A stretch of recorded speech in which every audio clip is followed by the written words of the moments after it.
Assalamualaikum warahmatullahi wabarakatuh. Waalaikumsalam warahmatullahi wabarakatuh.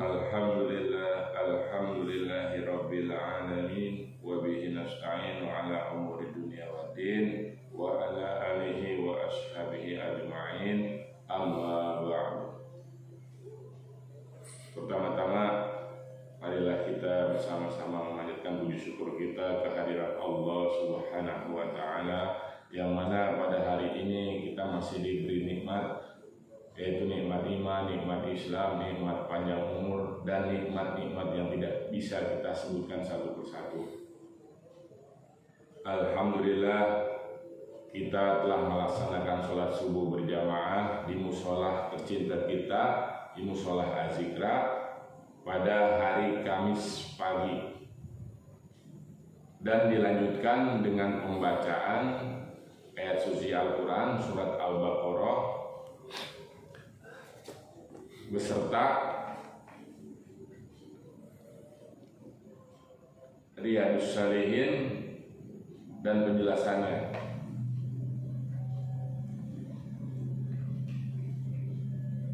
A'udzu billahi minasy syaithanir rajim.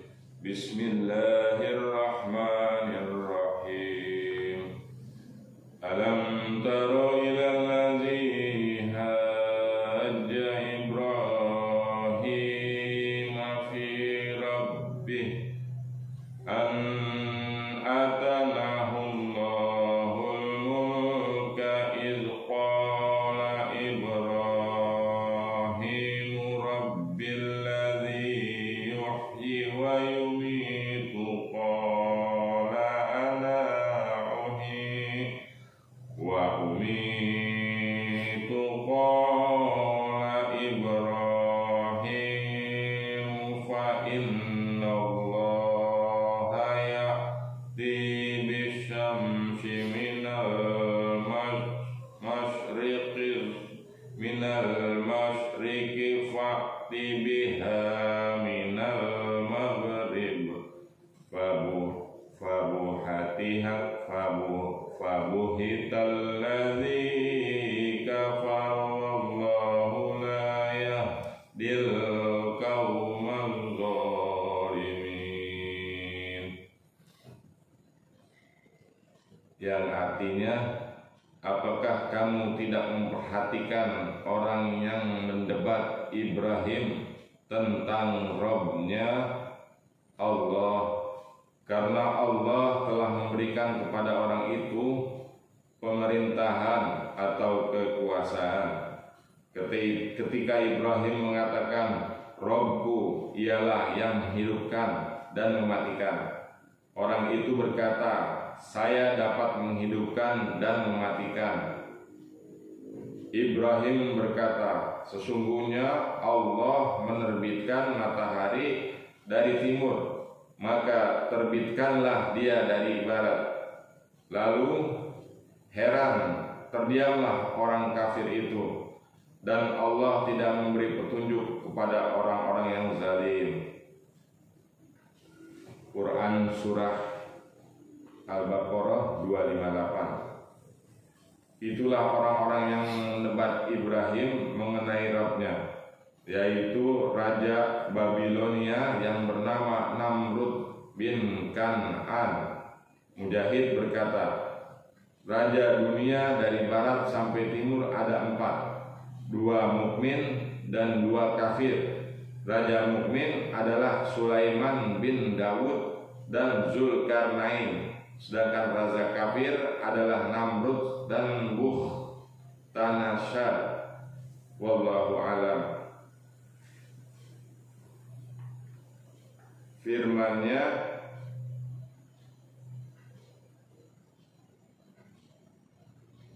alam taro, apakah kamu tidak memperhatikan? Artinya, dengan hatimu hai Muhammad, orang yang mendebat Ibrahim tentang Rabb-nya, yaitu keberadaan Rabb-nya, karena Namrud mengingkari adanya Rabb selain dirinya sendiri. Sebagaimana dikatakan Fir'aun yaitu orang setelah Namrud kepada rakyatnya,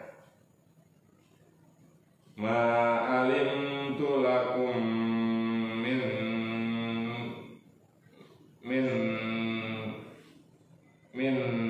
ilahi ghairi. Aku tidak mengetahui Tuhan bagi kalian selain diriku, yang membuatnya berbuat sewenang-wenang, kekufuran yang sangat dan penentangan yang keras adalah kelaliman dan lamanya masa dia berkuasa. Dikatakan bahwa dia berkuasa selama 400 tahun karena Allah berfirman,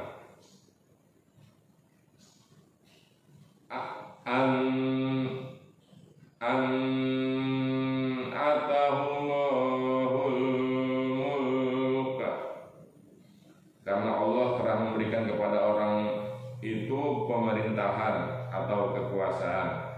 Namrud meminta kepada Ibrahim dalil yang menunjukkan keberadaan Rabb yang dia serukan kepadanya. Maka Ibrahim bertutur,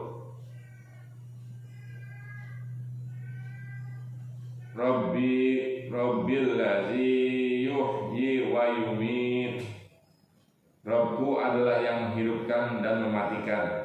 Maksudnya, dalil yang menunjukkan keberadaannya adalah keberadaan segala sesuatu yang tidak pernah ada sebelumnya, dan ketiadaannya setelah itu. Semua itu menunjukkan adanya pelaku dan pencipta secara pasti, karena segala sesuatu tidak akan ada dengan sendirinya, melainkan harus ada pencipta yang menciptakan keberadaannya, dan dialah Rabb yang Ibrahim menyerukan ibadah hanya kepadanya semata, Rabb yang tiada sekutu baginya.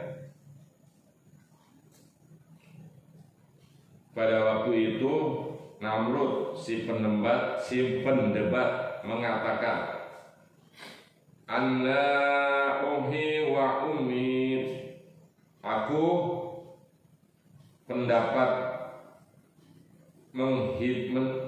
pun dapat menghidupkan dan mematikan. Kata Muhammad bin Ishaq As-Suddi dan ulama yang lainnya mengatakan, kemudian Namrud mendatangkan 2 orang yang akan segera dihukum mati. Dia menyuruh membunuh salah seorang dari keduanya dan memberi ampunan kepada yang lain dan tidak membunuhnya. Dan itulah makna menghidupkan dan mematikan, atau menurut anggapannya. Ketika Namrud memperlihatkan kesombongannya itu, Ibrahim berkata kepadanya, Fa innallaha ya'ti bisyamsi minal masyriq fa'ti biha minal maghrib. Allah menerbitkan matahari dari timur, maka terbitkanlah matahari itu dari barat.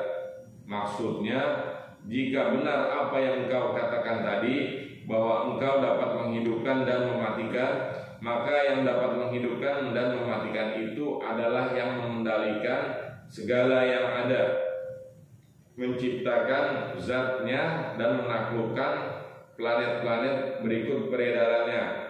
Matahari itu selalu muncul tiap hari dari timur. Apabila engkau benar-benar Tuhan sebagaimana yang engkau katakan, maka terbitkanlah matahari itu dari barat.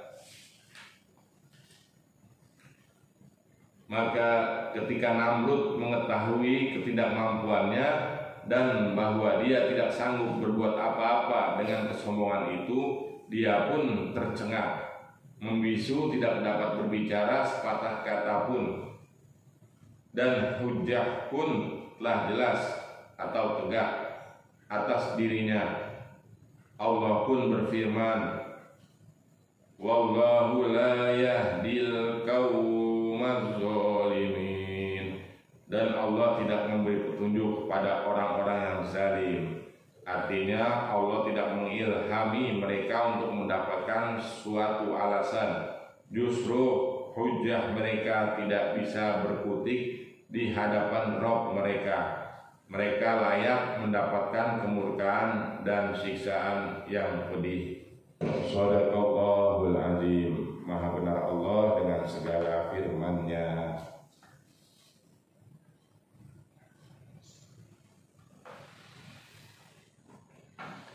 Kemudian dilanjutkan dengan pembacaan hadis.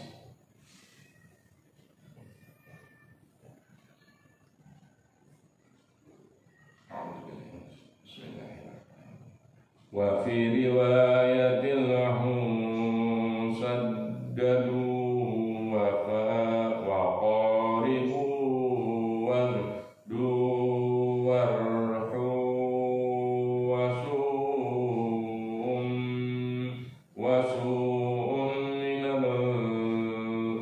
minal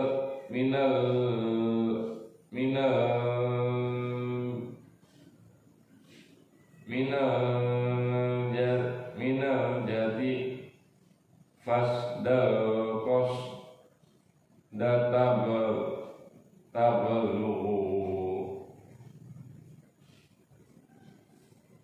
Dari Abu Hurairah meriwayatkan dari Nabi yang bersabda, sungguh agama itu mudah, tidaklah seseorang memberat-beratkan agama melainkan agama itu akan mengalahkannya.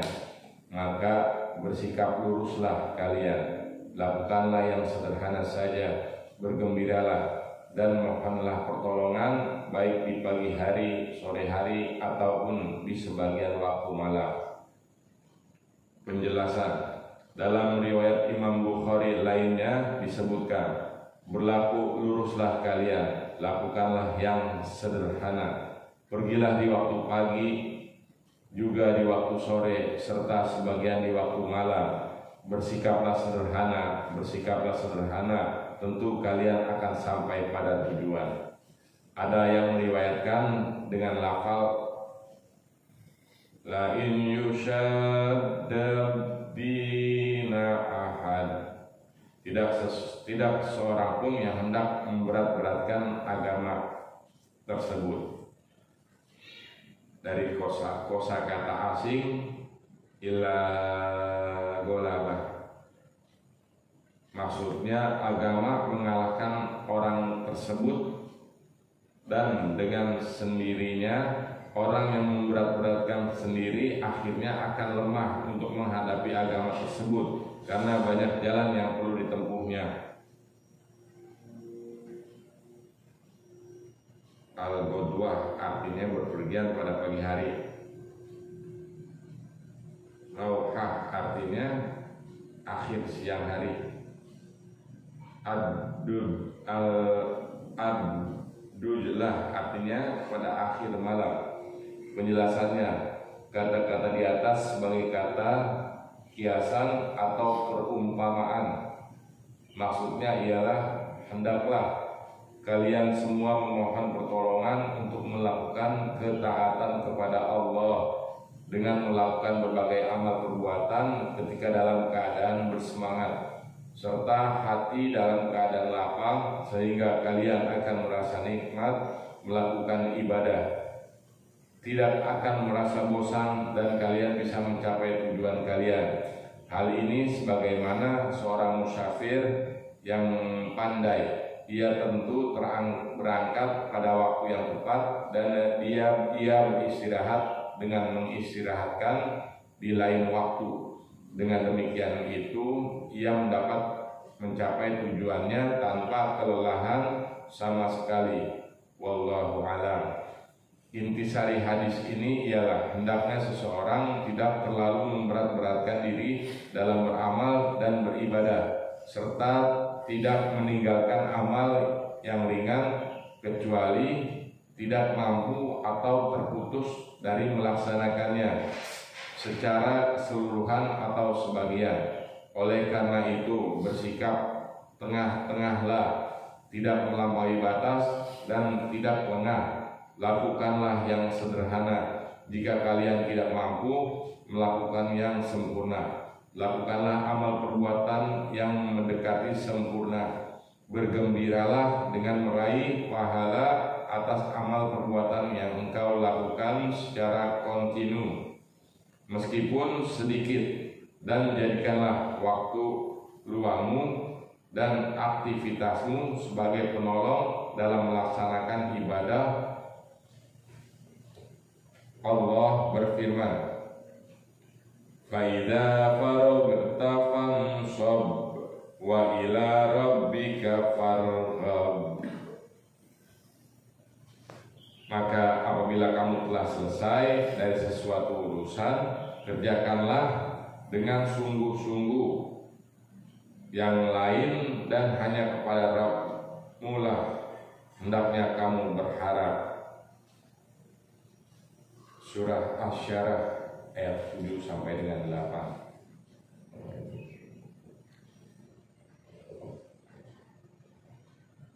Shadaqallahul azim. Alhamdulillah, pembacaan